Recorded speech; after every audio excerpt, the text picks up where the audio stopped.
Reading Myanmar, stacked consonants.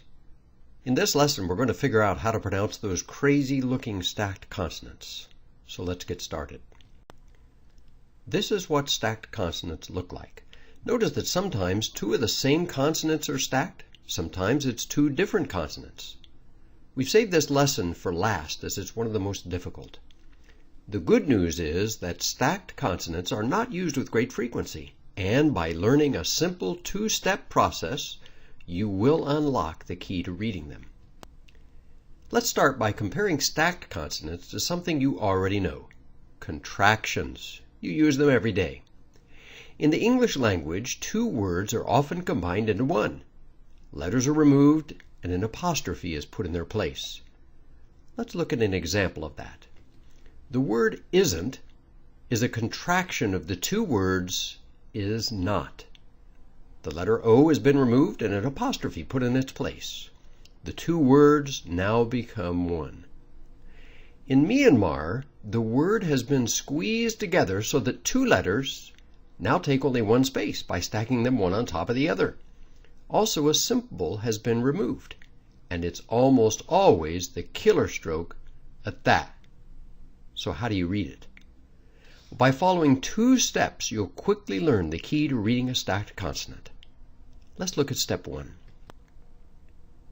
Reading a stacked consonant involves rearranging the letters in a way that can be more easily read. So let's walk through the first step. First, let's get that lower consonant on the same line as the rest of the letters. So step one, we move the lower stacked consonant immediately to the right of the consonant above. In this example, we move the lower letter sa to the right of the upper letter sa. You could actually read the word now. It would be pronounced the sa, or something close to that.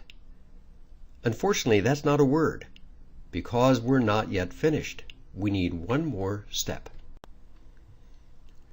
So now in step two, we're going to add a killer stroke above the consonant that now resides in first place. So in our example, an that is added above the first sa, creating a sa-that vowel. Combine this with the tha consonant, and you can read the word. It is tissa. It means loyalty and can be found on the language app. That's it. Just two simple steps. Now let's try to figure out some other examples. Here are three examples of stacked consonants that appeared in a 2017 Watchtower study article. Using these words, apply the two steps we've discussed to unstack the spelling. I've included the steps here for you to use. Don't worry if you have trouble.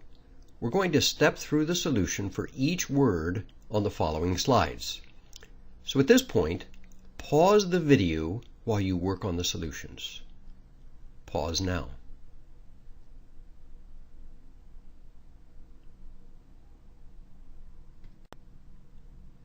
Okay, let's try the first word. In step one, we move the lower consonant da to the right of the na consonant. In step two, we add an that above the na. You've now created a na-that vowel to be combined with the sa consonant. The word is sanda, and it means desire or wish. You can listen to the word on your language app. Now let's try the next one. Now this word is very similar to the first. As before, step one is to move the da to the right of the na. Next, place an that above the na, again creating a na-that. Now to be combined with the ka consonant.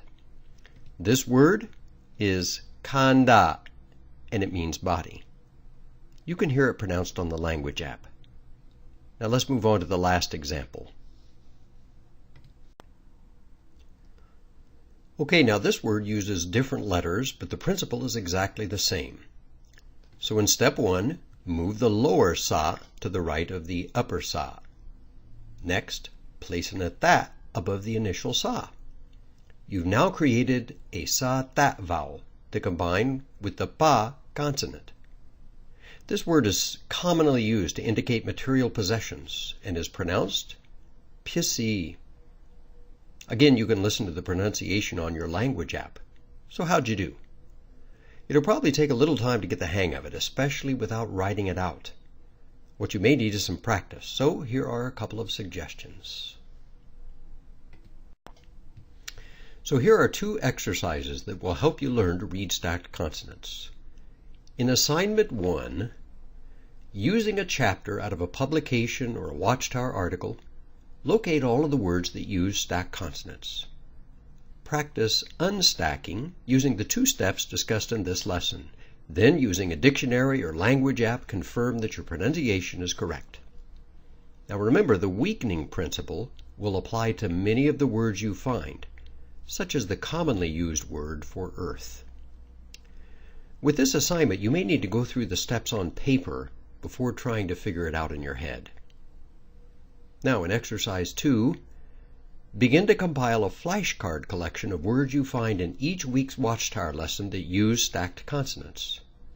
Using a dictionary or the language app, check the pronunciation.